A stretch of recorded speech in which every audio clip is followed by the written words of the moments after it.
ตายแล้วกูเนี่ยเสียสักยายแล้วกูเด็กหน่อยไม่เป็นไรคือเห็นมันมากเหรอ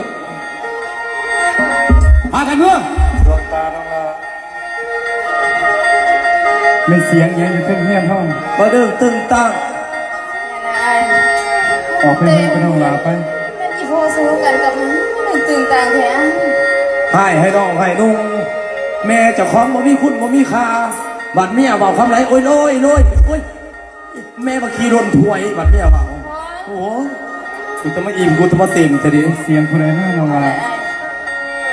เบิดบานมุกแก้วเนี่ยเขาดูน้องให้ไฟเนี่ยเขาผู้เดียวเนี่ยเบิดบานมุกแก้วเนี่ยนะ ทุกอย่าง เอาอาดวง ผู้ใดล่ะมา ดวงใจ อาลุงหา ลูกหลาน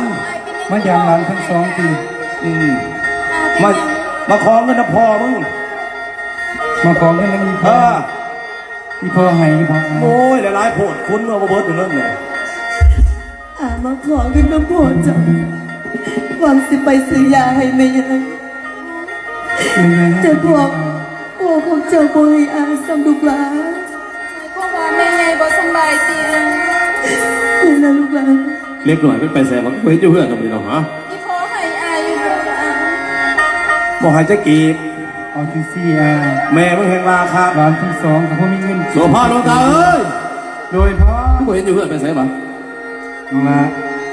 าพูดอยู่น้องลา อ๋อเพราะผมไม่เห็นยังอยู่ดิ ลูกหลานข้าวเงินมาให้ แพ้กันไปเอามาดิเราต้องให้มัน เป็นยังโพคือบ่ให้อาเนี่ยโพบ่สงสารอาพี่โพ เด็กน้อยพอต้องมาอยู่เจอเรื่องของผู้ใหญ่สงสารในอย่างพวกขี้ขาดมากง่ายบ่จะเห็นจังหาปล่อยมันถิวตายไปแล้ว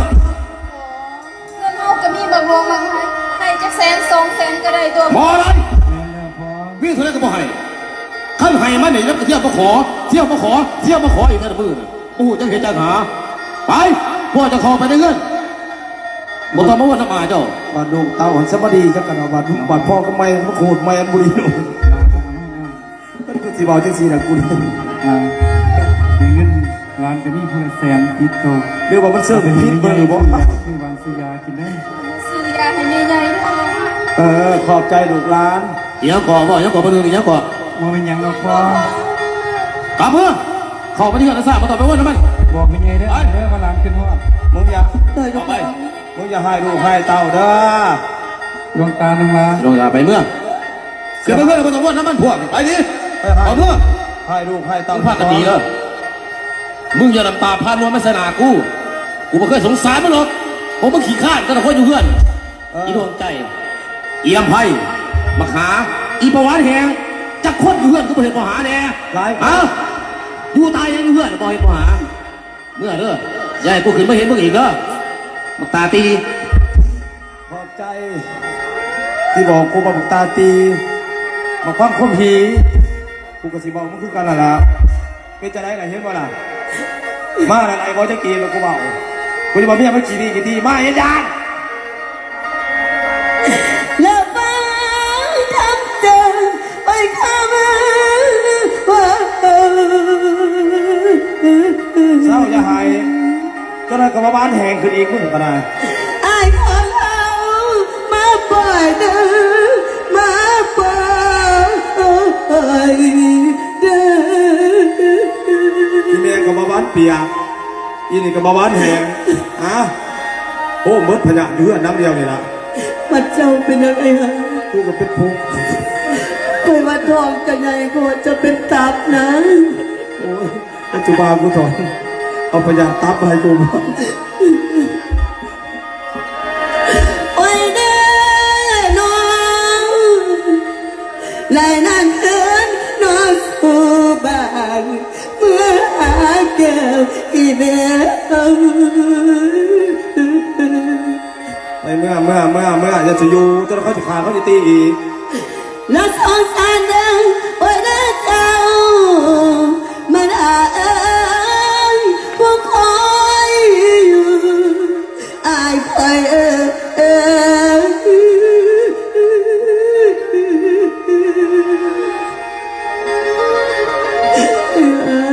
ลูกเห็นมันขยันย่างกันยังเศร้าขึ้นไปหันไปหนึ่ง โอ้ยเด้อ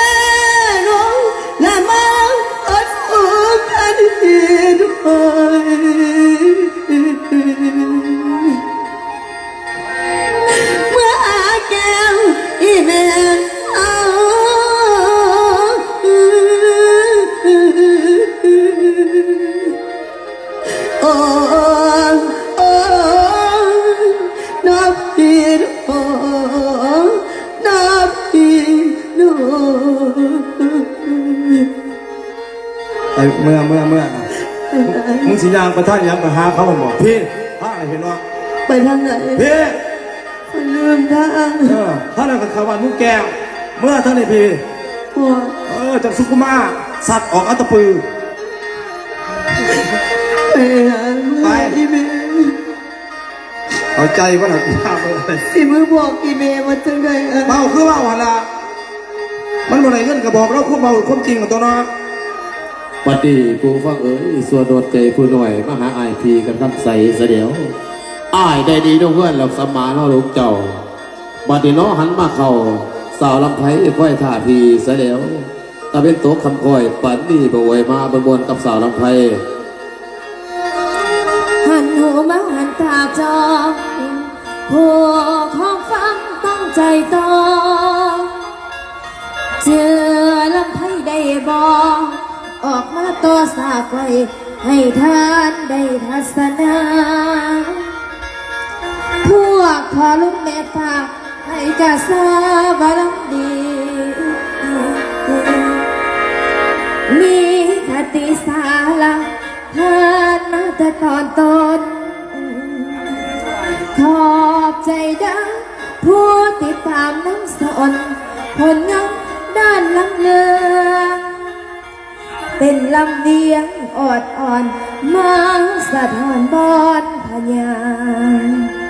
ผู้ไปโดนยานคนฟังว่าซาสิห้องดาหมอลำเลยสิน้ำสนาอวยงงก็ในเรื่องอย่าสุขใจแค้นพวกแฟนๆอย่าสิฝ่าเปิดได้แม่นสิดีหรือสิหายให้ฟังไว้โคโซพนาพี่น้องพี่น้องดวงใจไปขอเขาขอเงินน้ำไอ้คำใสกลับไปแต่ตั้งสาวๆคนมีคำมือเตยตาแล้วยังมาท่านได้กลับคืนมาอยู่จ้าเป็นจังไหนเนี่ยจ้าทำไหนก็ได้อีตัวแต่อีแมวเลยพี่น้อง ไอ้นางอีนางนาง ใครอีกล่ะก็ยังว่า โอ้ยเด็ดน้องหมอหากาบคืนโอ้ยมาบานโอ้โอ้โอ้โอ้ยสมคือแต่น้องคนนั้นโอ้ยหมอหากาบคืนโอ้ยมาบานจนหำยันจนหำใหญ่กูอะไรได้แต่ก่อนรอบเด็กกูดีเนาะรอบไปแบบว่าจนหำยากจนหำใหญ่วัดแต่พระเอกรักเองเขารอบลงมาบทวัดแต่กูบอกว่าหำยานโดหำใหญ่มันบอกคืออะไรอีดากูไปยาก ดวงใจนางกับพื้นบ้าน โอ้ยอย่าสู่ออกไปคือกูไหน ดวงใจนางกับพื้นบ้านเอิ้นสาวดวงบ้านเก่าอายคอย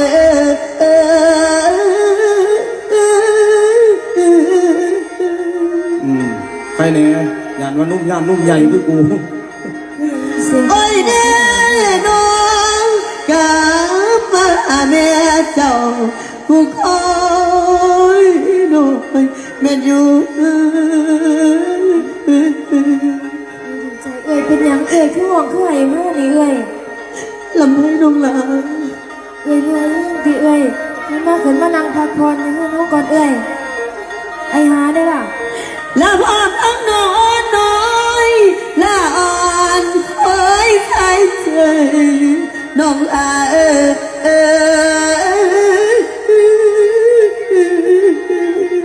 จังมันเป็นจังไหนซึ่งห่วงมากไหนมากแม่ โอ้ยเด้อน้องสิใครทำไหนทั่วดังในวันนี้ ไอ้หาแล้วจะเจ้าตีมาน้ำกันใช่ไหม พวกนั้น แม่น้องลาอย่าพาแพ้ไปก่อนนะโอ้ยน้ำอายทำใส่สายพัดขาบไหลอีแม่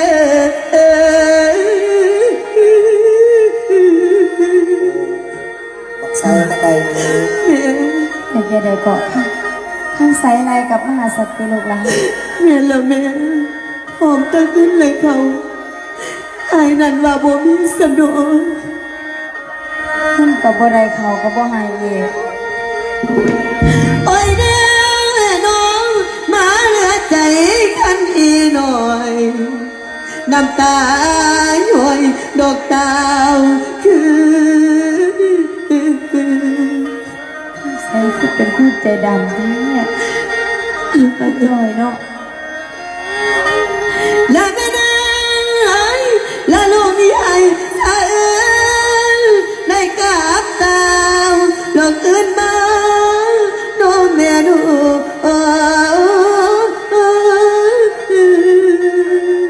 แต่ใส่เขาจะรู้เขาบ่ใหายตัวยาวบ่ต้องหอต้องใหายแล้วบ่ได้กับบ่เอาสักตัว โอ้ยเด้อน้องสงสารแดงท่านมันดังผู้อยู่คอยไว้ทาง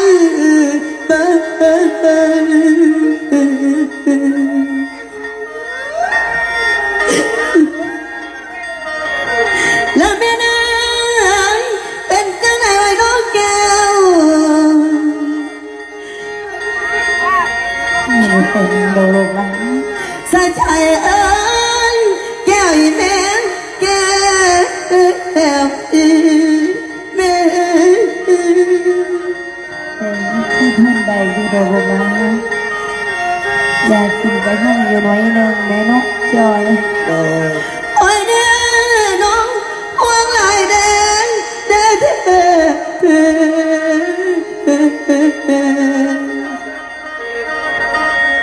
โอ้ยทางแก้วอีแม่เอา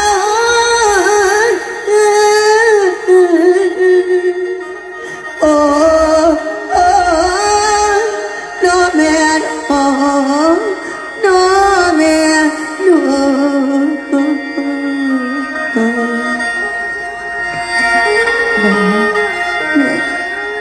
น้องบ่ต้องห้องต้องใหายบ่ต้องเสียใจโดโลกแล้ว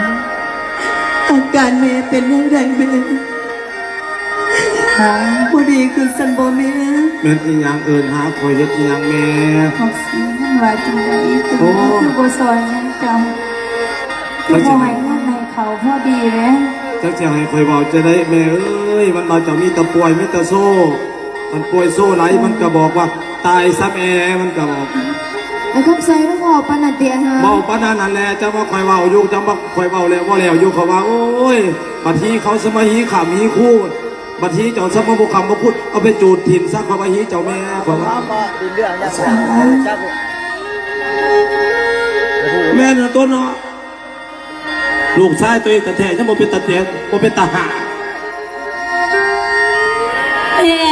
บัวลายฟังลูกเป่า